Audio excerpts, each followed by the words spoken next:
자, 여러분들 이제 자, 소리가 나오고 있나 볼게요. 잠깐만. 자, 이제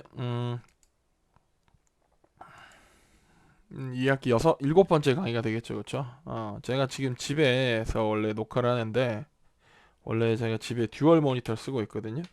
이게 녹화 프로그램이 이제 OBS라는 걸 쓰고 있는데 이게 듀얼 모니터가 되면은 한쪽에는 녹화 화면, 한쪽에는 이제 강의하는 이 파워포인트 화면을 놓고 좀 이 동영상 녹화가 원활하게 진행이 되는데 안타깝게도 제가 모니터 한 대 폭발해 버렸습니다. 너무 오래 10년 정도 써가지고 고장이 나가지고 지금 모니터가 한 대밖에 없어요. 그래서 지금 잠깐 앞에 이제 녹화하는 화면에 조금 OBS 스튜디오에서 이 본 강의 영상으로 전환되는 그런 장면이 잠깐 노출이 됐습니다. 모니터를 한 대를 더 사기가 좀 애매하기 때문에 당분간 계속 아마 이렇게 진행이 될 거예요. 자, 지난 시간에 우리가 김영삼 정권 때 있었던 이제 97년 외환 위기까지를 봤었죠, 그렇죠? 외환 위기. 이게 근데 또 이게 왜 이러지? 잠시만요, 여러분. 보자. 이게 아니고, 이렇게 돌려야 되네. 오케이, 오케이. 자, 이제 잘 됩니다. 자, 97년. 자, 이제 김영삼 정권의 외환 위기. 다른 말로는 이제 IMF 구제 금융이라 그랬죠. IMF 구제 금융을 통해서 우리나라에 많은 변화가 왔다 그랬어요. 뭐 비정규직이 늘어나고 또 뭐 그 외에도 이제 금리가 올라가게 되고 사회 자체가 조금 냉담한 시대로 변했다라고 볼 수 있습니다. 이걸 이제 경제학적으로 뭐라 그러냐면은 신자유주의 시대가 출범됐다라고 보는데 신자유주의 시대라는 이렇게 생각하면 돼요. 신자유주의 시대. 우리가 자본주의에서 제일 기본이 되는 게 뭐예요? 시장에서 보이지 않는 손이라는 거에 의해서 각자 개인이 갖고 있는 이기심 때문에 수요와 공급이 적절히 조절되면서 균형 가격과 균형 거래량이 만들어지고 시장이 굴러간다. 이게 이제 자본주의가 얘기하는 그 어떤 주요한 논리인데, 신자유주의라는 건 뭐냐면은 이 자본주의가 그냥 그대로 두게 되면 여러 가지 문제가 생기는 거예요. 대표적인 게 이제 산업혁명 시기에 영국에서 발생했던 극단적인 빈부격차가 그랬죠. 빈부격차. 자본가들은 자꾸만 더 잘 살아지는데 자본을 이제 투자하지 못하는 일반 서민들 이런 사람들은 자꾸만 더 빈민으로 전락하게 되는 이제 그런 현상들이 잘못됐다 하면서 여기에다가 그냥 시장에다가 모든 걸 맡겨두었더니 자꾸만 문제가 생기는 것 같다. 누가 개입해야겠다. 국가가 좀 적극적으로 국가가 개입을 해야겠다라고 생각하는 게 바로 이제 이 수정 자본주의입니다. 수정 자본주의. 원래 자본주의라는 거는 그냥 시장에다가 맡겨 놓는 거잖아요. 시장에서 알아서 시장의 주체들이 알아서 경제를 운영할 수 있게 냅두는 건데 이 수정 자본주의는 순수한 자본주의 자체에다가만 맡겨놨더니 너무나 이제 큰 어떤 부작용들이 발생하더라. 그래서 이제 국가가 개입을 해가지고 자본주의를 조금 수정할 필요가 있다. 그래서 국가의 개입을 이제 중요시하는 이게 수정 자본주의입니다. 이러면서 이제 뭐 빈부격차도 좀 줄이고 빈부격차도 좀 감소시키고 그리고 국가의 복지도 좀 향상시키고 뭐 이런 것들이 이제 이 수정 자본주의인데 지금 이제 얘기하고 있는 이 신자유주의는 뭐냐? 신자유주의는 수정 자본주의대로 계속 했더니 야 자꾸만 시장의 능력을 무시하고 왜 국가가 자꾸만 자본주의에 개입하려고 그러냐. 국가가 자꾸 개입하려고 하는 건 어떻게 보면은 사회주의나 또는 더 나아가서는 어떤 공산주의 같은 사상이다, 생각이다. 시장에다가 냅두는 게 부작용이 오히려 적을 수 있다. 그래서 원래 자본주의 모습으로 돌아가자라고 주장하는, 즉 국가의 개입을 최소화하자라고 주장하는 것이 바로 신자유주의입니다. 신자유주의. 우리나라의 이제 신자유주의가 본격적으로 시작된 게 바로 이 IMF 외환 위기를 통해서 시작됐어요. 우리나라는 신자유주의를 받아들이지 않고 있는 상태였거든요. 시장에 대한 정부 개입을 어느 정도 인정하고 그게 필요하다라고 생각하는 이런 수정 자본주의적인 생각을 갖고 있었는데 그걸 이제 좀 줄이고 시장에 좀 더 맡겨놓자. 국가가 내세우는 여러 가지 규제들, 뭐 기업이 독점하지 마라, 기업은 환경을 오염시키지 마라, 기업은 노동자들의 고용권을 보장해라, 이런 것들 규제를 갖다가 좀 없애자. 그리고 노동시장만 놓고 봤을 때는 고용과 해고가 좀 더 쉬워질 수 있게, 이게 좀 쉬워질 수 있게 하자. 이런 것들이 이제 이 신자유주의의 대표적인 내용인데 IMF를 우리가 극복하는 과정에서 우리나라에 신자유주의가 들어오게 됐어요. 이유는 간단합니다.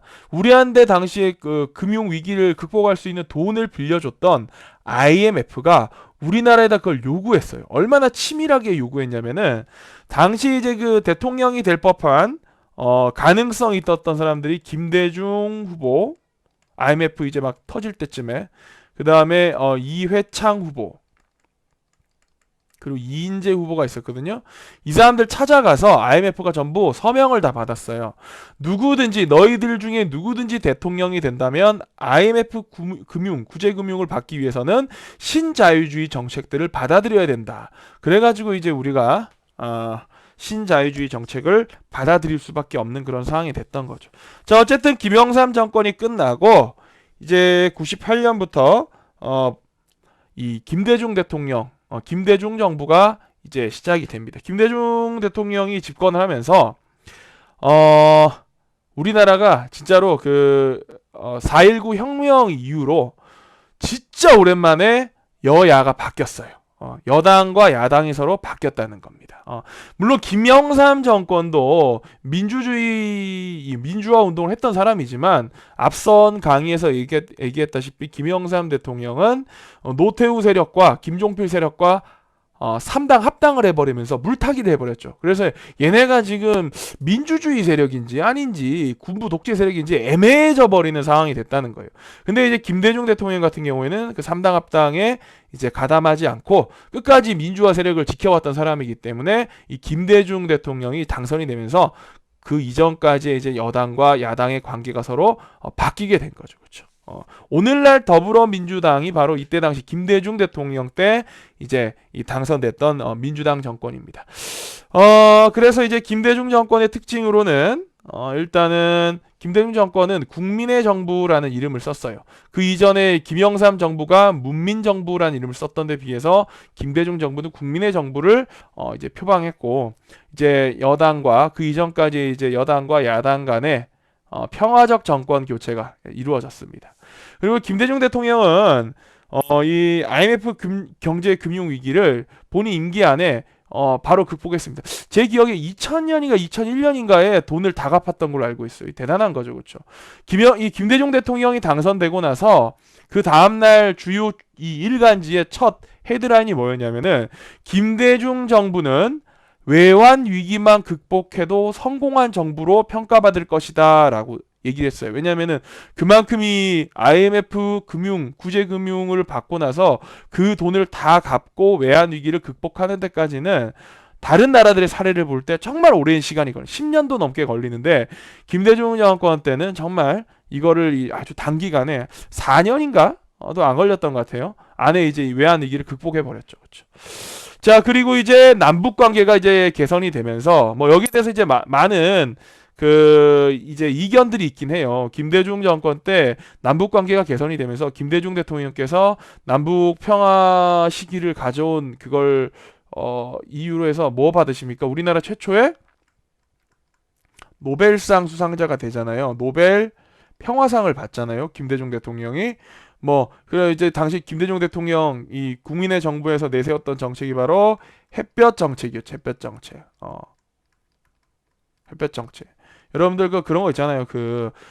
바람과 햇님이 서로 내기를 했어요. 지나가던 나그네를 두고 누가 저 나그네 옷을 벗길 수 있을 것인가.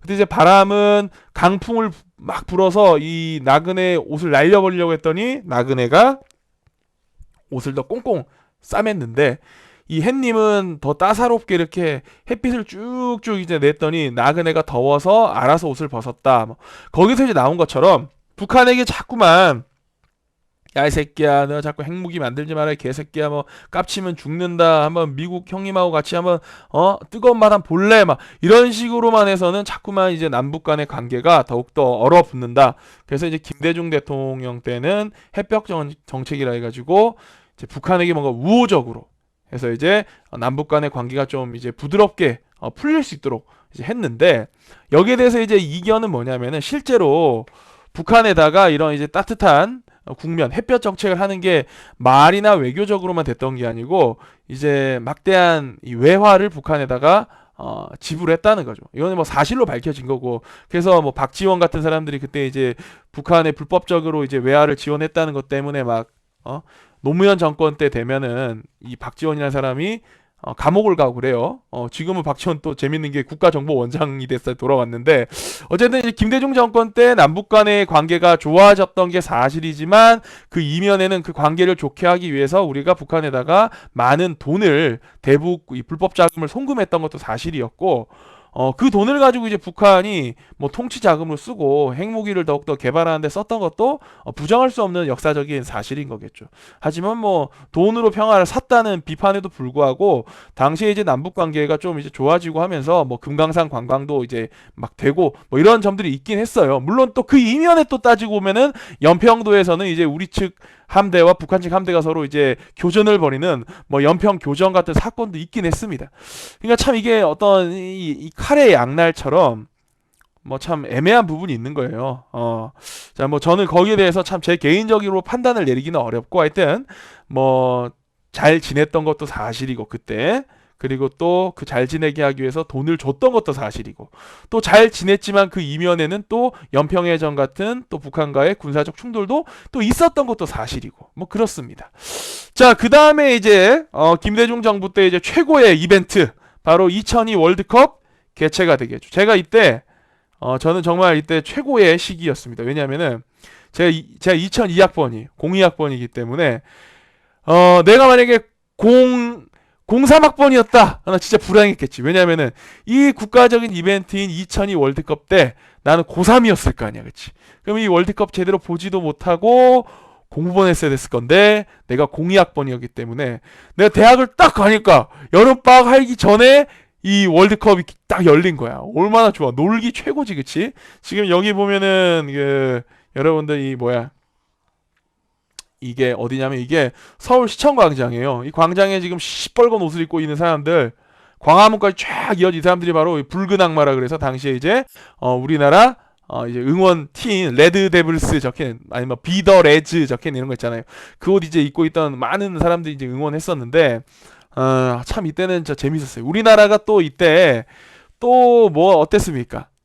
우리나라가 지금까지 한 번도 경험해보지 못했던 이 월드컵에서 4위를 기록하게 된 기염을 토하죠. 그쵸? 내가 이때 지금도 기억이 나는데 월드컵을 이제 개최하기 위해서 많은 노력을 했어요. 근데 우리나라는 이제 90년대 와서 월드컵 개최를 이제 좀 꿈꿨고 우리는 80년대에는 사실 올림픽 개최, 서울 올림픽 개최한 걸로 이미 너무 만족을 해 있는 상태였고, 일본은 제가 알기로는 이제 80년대 말부터 이 월드컵 개최를 하기 위해서 이제 밑밥을 막 깔았었어요.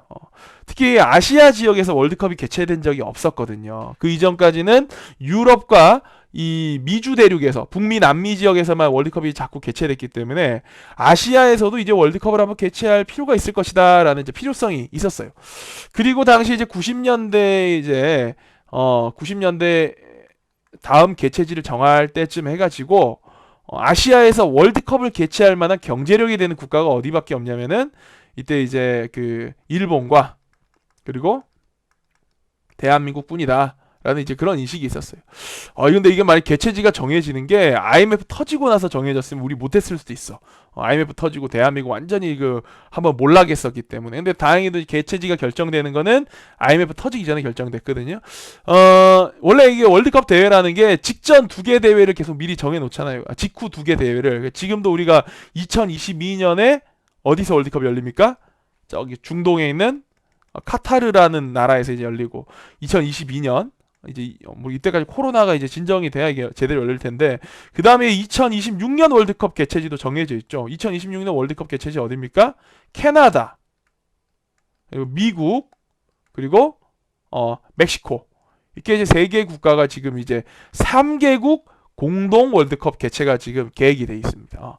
이제 2002년 월드컵 때 이제 원래 먼저 이제 월드컵에 다가간 나라는 이제 일본이었단 말이에요. 일본이었고, 당시 이제 우리나라가 좀 늦게 이제 뛰어든 거지, 그치?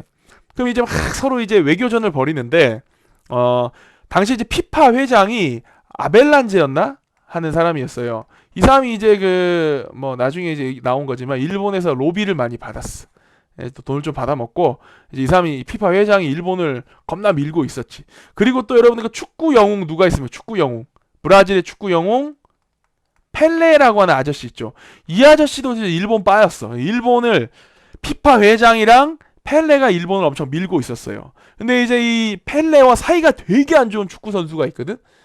이 브라질하고 남미에서 경쟁 라이벌로 되어 있는 이제 축구 강국이 아르헨티나잖아요. 아르헨티나 하면 전설적인 선수 누구 있습니까? 뭐 지금이야 뭐 아르헨티나 메시도 있고 뭐 있지만은 그때 당시에 최고의 이제 그 레전드 선수라면은 바로 마라도나라는 선수 있어요. 마라도나. 여러분 들어봤는지 모르겠어요. 뭐 축구 좋아하는 사람 알 것 같은데, 마라도나가 펠레하고 라이벌이야. 사이가 되게 안 좋아. 그러니까 펠레가 일본을 미니까 마라도나는 나 펠레 싫어. 나는 펠레가 일본 미니까 난 무조건 펠레 반대. 나는 대한민국을 지지한다. 그래서 마라도나는 대한민국을 이제 대한민국에서 이 월드컵이 개최돼야 된다. 이걸 막 지원을 해요. 그러면서 남미에 있는 국가들이 야 어디야 브라질 쪽 붙어라. 브라질과 친한 애들은 다 일본을 지지하고, 또 야 아르헨티나랑 친한 국가 붙어라면 아르헨티나하고 친한 국가들은 다 대한민국을 이제 지지했습니다. 그런 식으로 이제 막 서로 경쟁이 되고 있는데, 중요한 거는 이제 월드컵의 주요 이제 파워 있는 국가들은 남미에도 있지만 어디 있습니까? 주로 독일, 이탈리아, 뭐 잉글랜드처럼 유럽에 있죠. 유럽에 있는 국가들은 이 아벨란제라고 하는 이 피파 회장이 너무 오래 장기 집권하다 보니까, 저 새끼 저거 약간 독재 같은데, 저거 이제 그만 좀 내려와야 될 때가 된 것 같은데 하면서 이 아벨란제 회장의 장기 집권을 견제하고 있었어. 그러다 보니까 이 유럽 애들은 아벨란제 회장이 지지하는 일본에 안티를 놓는 거야. 아 씨발 이 일본 마음에 안 들어. 야 대한민국 밀자 대한민국. 그래서 이제 만약에 표결로 가게 되면은 누가 유리해지냐면은 대한민국이 유리해지는 거야. 대한민국이. 그래가지고 이제 일본이 어떻게 하냐면, 일본이 공동 개최로 합시다 이렇게 한 거야. 지대 안 될 것 같으니까. 그래가지고 이제 한국이 그 공동 개최하면은 이름이 이제 뭘로 해야 되냐. 그러니까 이제 뭐라 그러냐면은 당연히 알파벳으로 했을 때 J가 K보다 먼저 오니까 2002 피파 월드컵 재팬 그리고 코리아가 돼야 되는 게 아니냐라고 얘기하니까 이제 우리가 세게 나가는, 뭐 개소리 하지 마. 그렇게 할 거면 우리는 표결로 가서 우리 한국 단독 개최로 밀어붙인다. 그러니까 이제 이 일본 입장에서 그거 좀 안 되는데 이렇게 막 협의를 하고, 또 그 와중에 또 무슨 얘기도 있냐면은 영어 알파벳으로 하면은 K가 J보다 D에 오는 게 맞지만 이 피파라고 하는 이름 자체가 원래 프랑스어에서 가져온 거예요 이게. 그러니까 피파 자체가 불어에서 기원을 해왔는데, 피파 약어가 이게 이제 그 세계 축구 연맹 이게 국제 축구 연맹이 이 불어에 프랑스에서 가져왔는데, 프랑스어라면은 코리아, 우리 코리아는 K가 아니고 뭐다? 우리는 C다. C. 우리 꼴이라 불렀거든. C. 그러면 C가 J보다 먼저 아니냐. 그러니까 한국이 먼저 와야 되는 거 아니냐. 또 이런 논리를 해가지고 이름을 이제 우리가 코리아 재팬으로 합니다. 대신에 결승전은 어디서 치르기로 하냐면은 일본에서 치르기로 해요. 결승전은. 그래서 이제 2002 피파 월드컵 코리아 재팬이 돼가지고 KJ가 된 거지, 그치? 아까 우리가 뭔가 좀 메인인 듯한 이제 그런 이제 느낌을 가져왔습니다.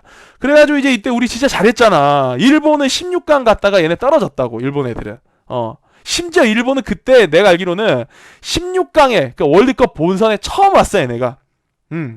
우리는 그 전에 2번이나 스위스 월드컵이랑 미국 월드컵에 우린 2번이나 16강에 본선 올라갔었거든. 근데 이제 이때 일본은 16강 가서 막 지네 막 좋아했어. 와 우리 개최했는데 월드컵 본선에 갔어요. 막 좋아했는데 이제 어떻게 해?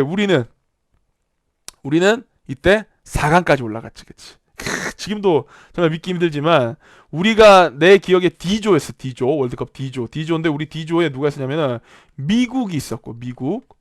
그리고 미국이 있었고 우리 대한민국이 있었고 그리고 포르투갈이 있었고 포르투갈. 그리고 폴란드 있었어요. 폴란드. 이렇게가 이제 네 개인데 약간 이제 어떻게 보면 좀 약간 대전운이 좋은 거 같기도 해요. 대진운이 좋은 거 같은 경우에 뭐 미국은 다른 거는 다 잘하는데 올림픽은 얘네 거의 1등이잖아. 근데 이제 얘네 축구 조금 약하지, 그치? 얘네 이제 미식 축구에 집중해서 그런지 그냥 이제 이런 사커에 약하다고. 그 포르투갈 잘하긴 잘하지, 그치? 여기 이제 호나우두 형님의 나라인데 이때 당시 호날두 형님이 없었지. 호날두 형님 그때 어렸으니까. 그리고 이제 폴란드. 폴란드 또 유럽의 또 축구 강국이잖아, 그치? 야, 근데 이제 뭔가 좀 세긴 센데, 약간, 진짜 막 독일이나, 뭐, 이탈리아나, 스페인이나, 브라질 같은 이런 우승 경력이 있는 몇 번이나 여러 번 우승했던 경력의 국가는 없다 이거야. 그러니까 약간 이제 대한민국 입장에서 약간 찬스인가? 이제 이런 생각을 했는데, 우리가 어떻게 됩니까? 우리가 폴란드하고 붙어가지고, 이겨요. 이겼어! 월드컵 때 이제 우리가 미국 월드컵 때는 이긴 적이 없었던 건 내 기억에 비기고 이랬는데 폴란드한테 이겼어. 이기고 이겼다. 이거는 그다음 포르투갈하고 붙는데 이때 이제 그 전설적인 슛 알죠, 여러분들? 박지성 선수가 가슴으로 볼 트리핑 해가지고 왼발 빡 해서 골 빡 넣은 거. 그래 우리 포르투갈 또 이겼죠. 그리고 이제 미국하고 붙던 날은 내가 기억이 나는 게 이게 낮 경기였거든. 비가 약간 오고 있었는데 내가 삶은 계란을 먹으면서 그때 미국 경기를 봤거든. 미국하고는 비겼었어. 그러니까 미국보다 센 놈들한테는 우리가 이기고 어쨌든 미국한테 비기면서 우리가 2승 1무로 조 1위로 내 기억에는 올라갔던 것 같아. 16강 붙은 팀이 어딥니까? 16강에서 딱 붙은 팀이 이제 월드컵 3회인가 우승했던 최강의 이제 저기 아주리 군단 바로 누구? 우리 이탈리아하고 붙지. 이탈리아하고 붙어가지고는 이탈리아 당연히 우리가 이탈리아한테 되냐? 우리 안 되지? 이탈리아 피파 랭킹 저기 뭐 한 손가락 안에 드는 나라인데. 근데 이제 우리 그때 여러분들 믿기 연장전 가가지고 그 엄청난 그 뭡니까? 그 안정환 선수의 헤딩 슛 팍 반지키스 빡 하고 하면서 우리가 이탈리아를 꺾었지, 그치? 꺾고 나서 이제 8강에 올라가가지고 누굴 만나요? 8강에 올라가서 이제 스페인을 만나자. 스페인을 무적함대 아르마다 스페인을 만나서 여기도 이제 여기는 연장전 끝나고 여기는 승부차기까지 가가지고는 우리가 또 이제 이훈재 골키퍼가 막 선방하고 막 이래서 이제 멕시코 키커가 이제 그 실축하고 이래서 우리가 또 이겼잖아요, 그렇지? 그래 이제 우리가 4강 간 거야. 4강. 야, 4강 가면은 일단은 월드컵 4위는 확정이야. 4강에서 이제 만난 팀이 누구였냐면은 조금 이제 어려운 팀 만났지, 그렇지? 4강에서 우리가 지난번에 그 무슨 대회였냐? 지난번 월드컵이었나?